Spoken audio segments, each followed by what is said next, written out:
उज्ज्वल भवितव्य आपल्या मुलामुलींचं सर्वाधिक योगदान नॅशनल इंग्लिश मीडियम स्कूलचं होय। आदर्श एज्युकेशन सोसायटीचं national English medium school Nadgive उच्च शिक्षित अनुभवी स्टाफ 10वीचा 100% रिझल्ट, डिजिटल शिक्षण प्रणाली, सुसज्ज लायब्ररी आणि लॅबोरेटरी, स्पर्धा परीक्षा मार्गदर्शन, कला क्रीडा सांस्कृतिक क्षेत्रासाठी प्रोत्साहन आणि व्यक्तिमत्व विकास यासह अनेक सुविधा। प्री प्रायमरी ते 10वी आजच आपल्या पाल्याचा प्रवेश निश्चित करा।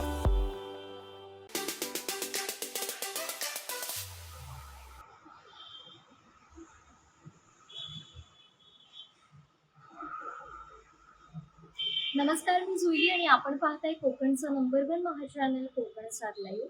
सध्या सगळ्यांना प्रतीक्षा आहे ती पावसाची, मात्र अद्यापही पाऊस हा केरळमध्ये सुद्धा पोहोचलेला नाही। आज 7 जून आहे। शक्यतो 7 जूनला आपल्याकडे मृग नक्षत्र असतं आणि मृग नक्षत्रात हमखास पाऊस पडतो असं म्हटलं जातं।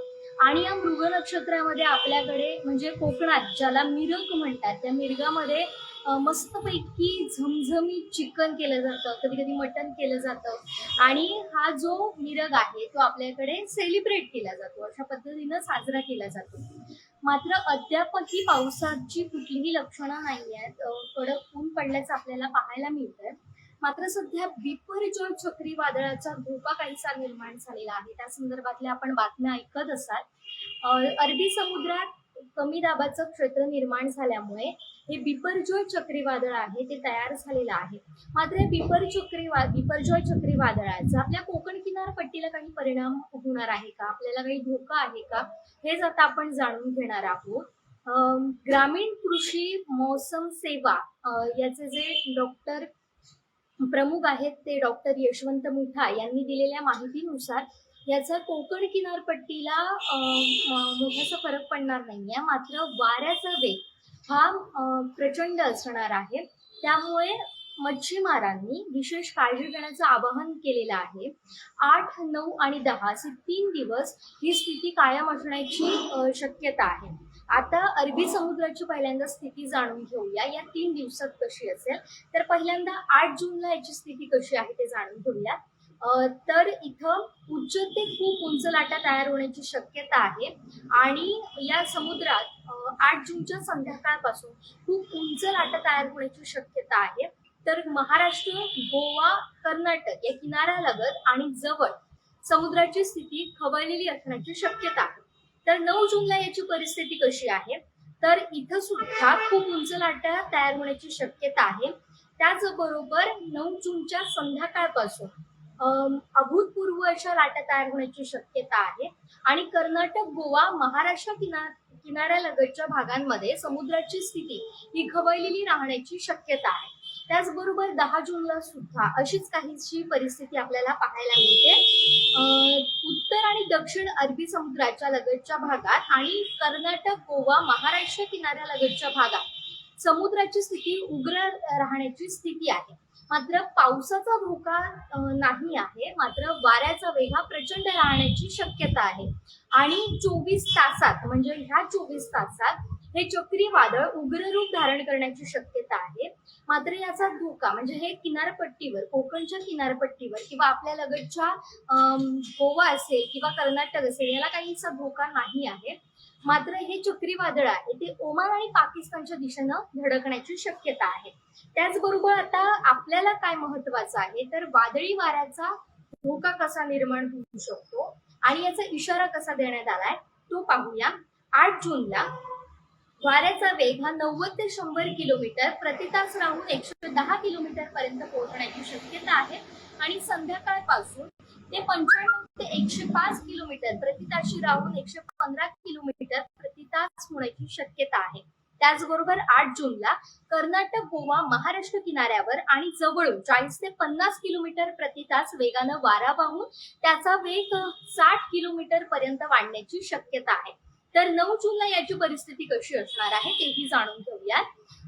तर हा वेग म्हणजे या वाऱ्याचा वेग हा 105 ते 115 किलोमीटर प्रति तास राहून 125 किलोमीटर पर्यंत पोहोचण्याची शक्यता आहे। त्याचबरोबर संध्याकाळपासून याचा वेग जो आहे, वाऱ्याचा वेग जो आहे तो 125 ते 135 किलोमीटर प्रति तास राहून 150 किलोमीटर प्रति तास होण्याची शक्यता आहे. त्यामुळे 9 जूनला हा वेग आणखीन वाढतोय असं सुद्धा हवामान विभागाकडून सांगण्यात आलेलं आहे.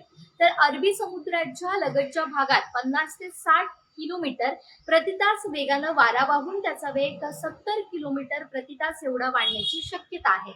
कर्नाटक, गोवा, महाराष्ट्र किनाऱ्यावर याची परिस्थिती कशी आहे, तर जवळून 40 ते 50 किलोमीटर प्रति तास वेगानं वारा वाहून हा वेग 60 किलोमीटर पर्यंत वाढण्याची शक्यता आहे. तर 10 जूनला याची परिस्थिती कशी आहे तेही जाणून घेऊया.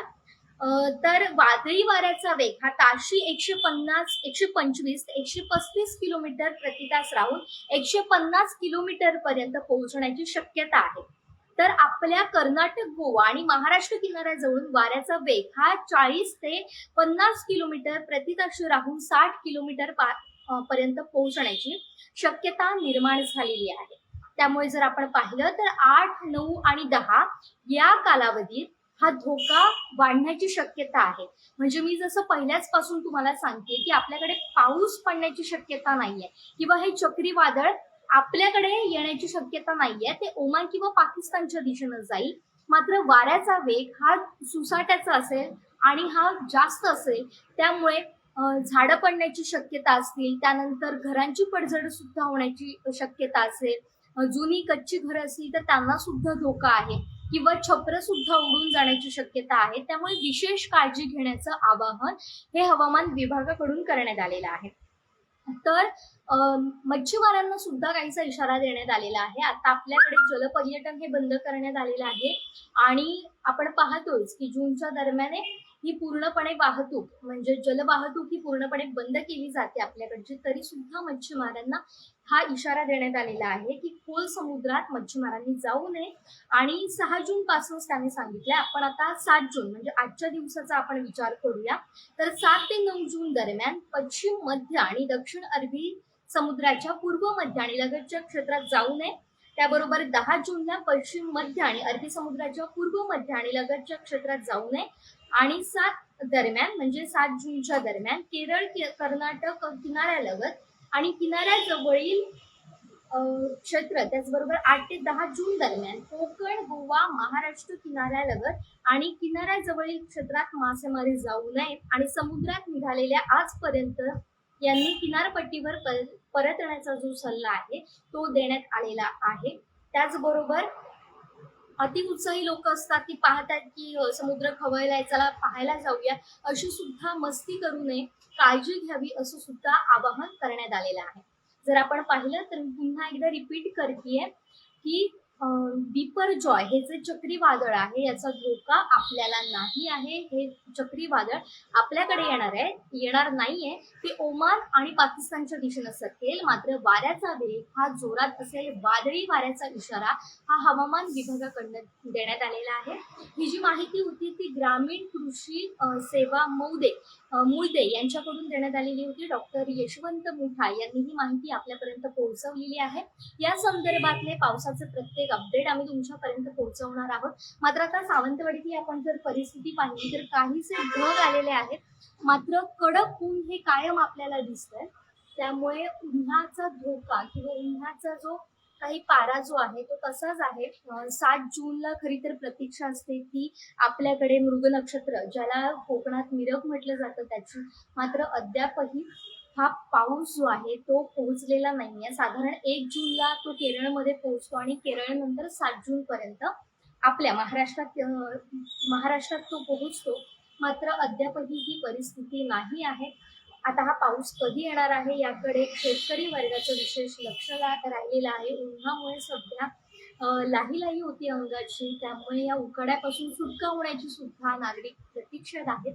या संदर्भातले प्रत्येक अपडेट तुम्हाला कोकण 7 लाईव्हच्या माध्यमातून मिळतच राहतील. आता इथंच थांबतो. पाहत रहा कोकणचं नंबर 1 महा चॅनल कोकण 7 लाईव्ह. कोकणातल्या ताज्या घडामोडी आणि लाईव्ह अपडेटसाठी फॉलो करा कोकणचं नंबर 1 महा चॅनल कोकण 7 लाईव्हचं फेसबुक पेज.